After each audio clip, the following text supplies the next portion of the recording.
Basically పోయే ప్రతి ఒక్కరికి కూడా నేను ఒకటే మాటే చెప్తాను, రాజకీయాలలో ఉన్నప్పుడు క్యారెక్టర్, క్రెడిబిలిటీ అనే పదానికి అర్థం తీసుకున్నాను. రాజకీయాలలో ఉన్నప్పుడు కాలర్ ఎగరేసుకుని చెప్పాలి, ఫలానోడు మా నాయకుడు అని.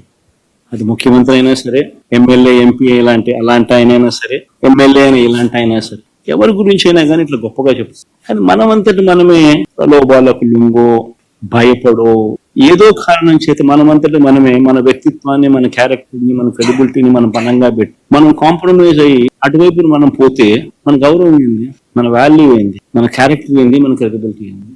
ప్రతి ఒక్కరు రాజకీయాల్లో ఉన్నప్పుడు ఆలోచన చేసుకో. ఈ కష్టం అన్నది ఎల్లకాలం ఉండదు. డెమోక్రసీ అంటేనే 5 years. మాక్సిమం నీకున్న కష్టకాలం 5 years. 5 years if you can just hold on, then your time will come. One should always have the patience, always have the character and credibility within ourselves to stand up. అది సాయిరెడ్డికైనా అంతే, పోయిన 3 ఎంపీలకైనా అంతే. ఒకవేళ నువ్వు చెప్తా అన్నట్టు ఇంకా ఒకడో ఇంకా పోయే కార్యక్రమం జరిగితే వాళ్ళకైనా ఇంతే. ఒకటి చెప్తా ఉన్నా, వైఎస్ఆర్సీపీ ఈ రోజు ఉంది అని అంటే అది వీళ్ళందరి వల్ల లేదు. వైఎస్ఆర్సీపీ ఈరోజు ఉంది అని అంటే దేవుడి దయ, ప్రజల ఆశీస్సుల వల్ల వైఎస్ఆర్సీపీ ఈరోజు ఉంది. ఒక లీడర్గా మనం ప్రవర్తించే తీరు తలెత్తుకునే విధంగా ఉండేట్టుగా ఎప్పటికీ ఉంటే ప్రజలు ఎప్పుడూ ఆశీర్వదిస్తారు. Please subscribe to Leo News for more videos.